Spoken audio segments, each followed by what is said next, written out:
Halo, bertemu lagi dengan saya Kang Afan. Di kesempatan kali ini saya sudah kedatangan tamu yaitu Kang Asep Fauji atau sering dipanggil Aspa dari KPUD Kabupaten Kuningan.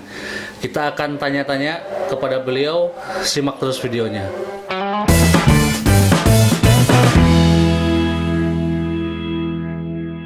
Oke, langsung saja kita tanya kepada beliau.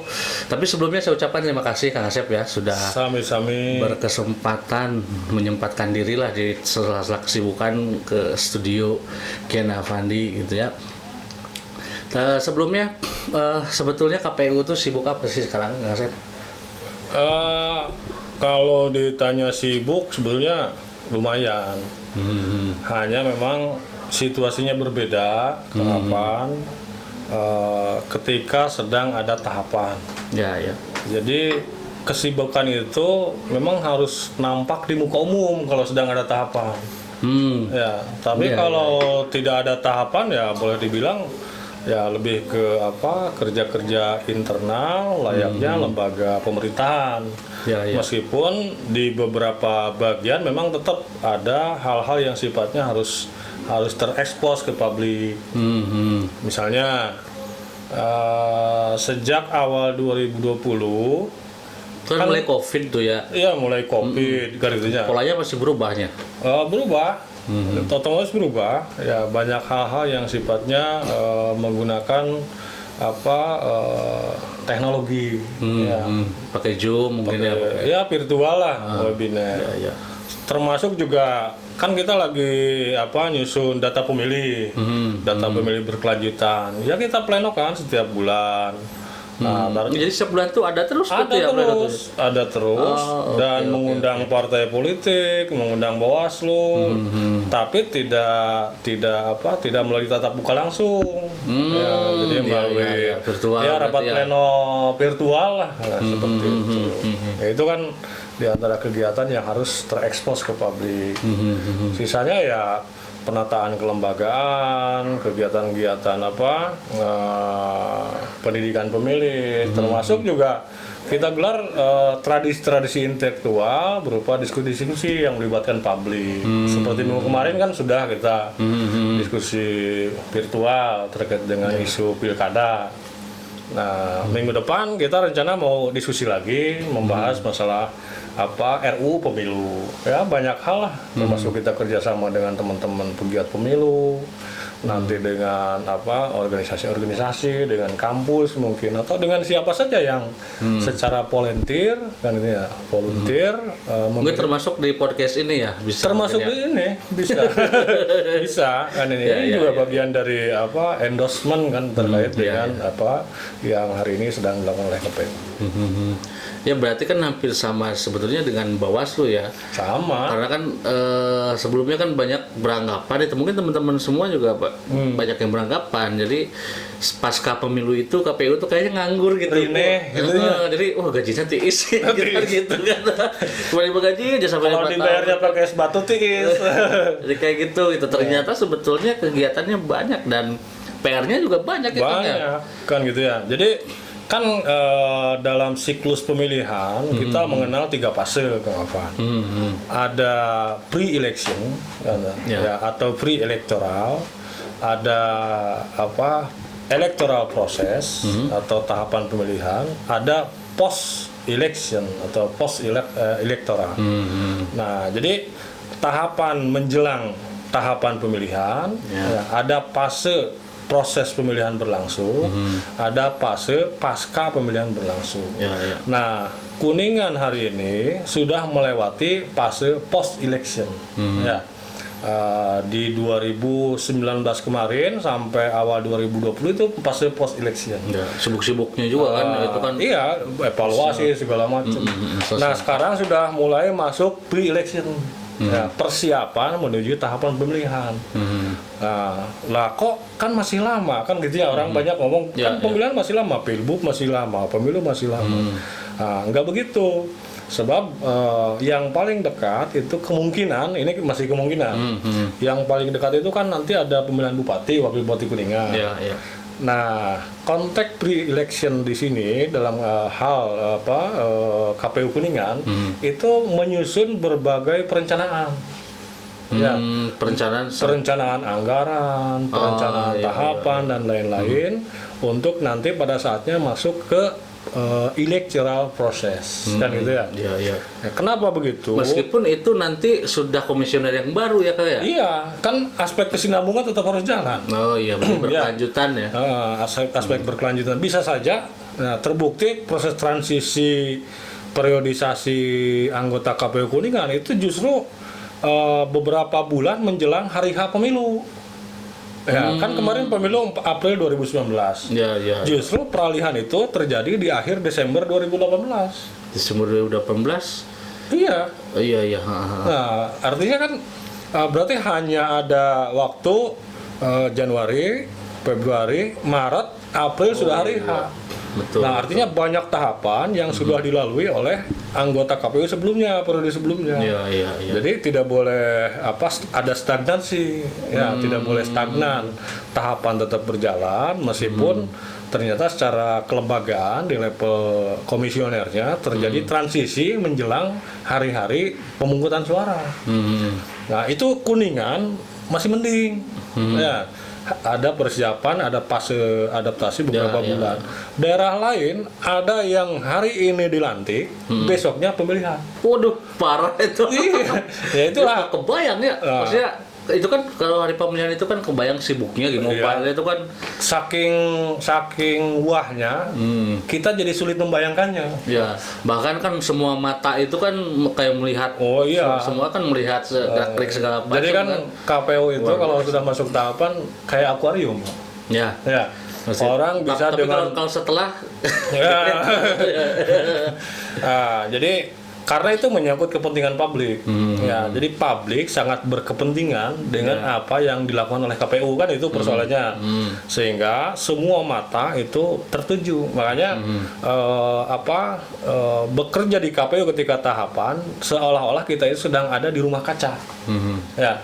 Orang bisa leluasa melihat ke dalam kita dan kita nggak bisa secara detail melihat keluar. Nah, karena prinsipnya kan yang penting kita lakukan semua tahapan, semua pekerjaan dengan baik, dengan prinsip tentu akuntabilitas kan intinya dalam rangka melayani kepentingan umum kan gitu ya. Nah, itu kira-kira seperti itulah gambaran kecilnya lah. Oke. Kalau untuk Kabupaten Kuningan sendiri gitu, sebetulnya segmen pemilih yang terbanyak tuh yang mana sih? Apakah milenial? Benar nggak yang milenial itu lebih banyak atau memang sebetulnya bukan yang milenial gitu yang banyak gitu? Kalau di klasifikasi memang cenderung variatif. Ya, jadi ada kan kalau kualifikasinya atau klasifikasinya dimulai dari usia 17 tahun kan itu ya. Karena syarat menjadi pemilih kan minimal usia 17 tahun. Nah, misalnya 17 sampai 30, lalu 31 sampai usia 45 misalnya. Nah, lalu di berikutnya ya 46 ke atas kan itu ya. Usia tua. Nah, kalau bicara pemilih milenial, memang jumlahnya cukup signifikan, cukup besar ya. Cukup besar. Nah, jadi ukurannya adalah kan pelajar sama mahasiswa kira-kira usia pemuda lah kan ya. Usia pemuda itu kalau konteks misalnya kita analogikan ke kategori pemuda di KNPI kan syarat menjadi pengurus KNPI kan maksimal usia 40 tahun. Nah, 40 tahun ke bawah konteks KNPI itu kan disebutnya pemuda kan itu ya. Ya, pemuda menuju inilah gitu ya. Menuju dewasa. Nah, menuju tua. Menuju tua. Nah, itu jumlahnya memang cukup besar, cukup banyak kan gitu ya. Sehingga ini juga sangat mempengaruhi ke pola atau metodologi apa yang dilakukan oleh penyelenggara maupun oleh kontestan untuk bagaimana meraup simpati mereka. Ya, konteks meraup simpati mereka itu tidak hanya kepentingan kontestan, tapi juga kepentingan penyelenggara. Sebab penyelenggara juga harus mengakses mereka dalam rangka mendongkrak tingkat kesadaran mereka Berarti untuk menggunakan hak politik. Ada edukasi, Ada. edukasi pemilu ya di situ ya. Ada edukasi pemilu, ada sharing knowledge, ada yang disebut dengan pendidikan pemilih. Nah, gitu ya, pendidikan pemilih. Nah, konteks pendidikan pemilih itu kan sama seperti teori pendidikan. Ada 3 capaian yang harus diraih, ya, aspek kognitif, aspek afektif, dan aspek psikomotorik. Nah, tentu kepentingan KPU adalah dalam rangka mendorong mereka agar hadir ke TPS. Nah, setelah Jadi hadir, mengurangi golput ya. iya, mengurangi golput. Tapi yang kemarin gimana nih masalah golput? Soalnya kan ada yang mengkampanyekan golput kan kemarin itu. Ada loh. Iya kan rame-rame itu kan di medsos itu kan rame-rame Ya. kayak gitu. Tapi maksudnya persentasenya gimana tuh yang golput? Trennya sebenarnya naik untuk Kuningan itu. Oh jadi lebih banyak yang milih ya? Iya, Dulu kurang. jadi ada kenaikan tren, paling tidak dihitung sejak pilkada 2013 misalnya. Pilkada 2013, partisipasi pemilih dari total DPD itu hanya 60, di kisaran 64%. Ya. Nah, lalu kemarin pilkada 2013 itu naik menjadi 71%. Jadi trennya naik. Nah, begitu juga di pemilihan umum. Ya, 2014 kan waktu 2014 ada 2 kali pemilihan. Ya. Nah, April Pileg, lalu nanti bulan Juli kalau tidak salah Pilpres kan itu ya kalau 2014. Nah, 2014 itu untuk Pileg itu partisipasi kisaran 67%. Nah, kemarin itu 74%. Berarti naik ya? Nah, segitu trennya ya? naik untuk konteks Kuningan. Berarti kalau dari lihat tren itu sebetulnya edukasinya KPUD itu sudah cukup mengalami kenaikan yang signifikan ya segitu ya. Banyak hal. Jadi model edukasi yang dilakukan oleh KPU itu juga menentukan, tapi bukan satu-satunya aspek yang dapat mendongkrak angka partisipasi pemilih. Bisa jadi karena misalnya kualitas kontestannya atau tawaran-tawaran programnya kan gitu ya, atau memang secara sistemik dan bisa jadi secara alamiah ada peningkatan kesadaran pemilih, atau bisa juga karena meningkatnya kualitas data pemilih. Nah, kalau saya punya pandangan sendiri malah Kang. Gimana? Jadi kemarin itu mengalami peningkatan signifikan. Kalau saya sih sebetulnya karena momen. Momen ya? Ya, karena yang pemilu kemarin. momen pemilu kemarin itu semua orang tuh, semua mata tuh ke situ semua kan. Ya. Karena cuma 2 pasangan di Pilpres, kemudian wah rame kan itu kan rame banget gitu. Sehingga orang itu lihat gitu.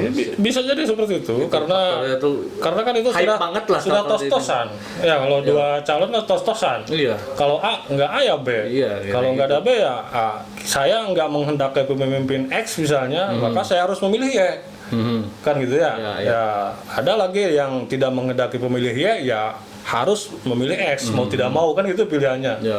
Nah, jadi akhirnya tingkat partisipasi jadi meningkat karena sudah pisah-pisah berhadapan. Untuk menghindari pemimpin X, maka Y harus didukung kan gitu ya. Meskipun belum tentu Y itu ideal. Cukup ideal kan begitu.